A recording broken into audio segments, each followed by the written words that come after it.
Deer learner, আসসালামু আলাইকুম। এই ব্লগে আজকে আমরা শিখব স্পোকেন ইংলিশের গুরুত্বপূর্ণ কিছু সেন্টেন্স।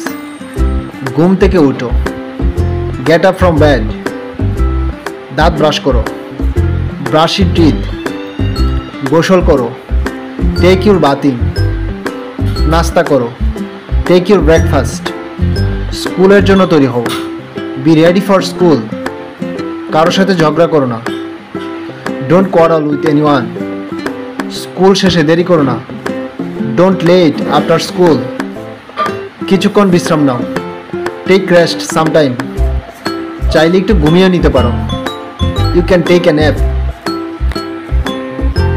ঘুম থেকে উঠো, গেট আপ ফ্রম বেড, দাঁত ব্রাশ করো, ব্রাশ ইউর টিথ, গোসল করো, টেক ইউর বাথিং, নাস্তা করো, টেক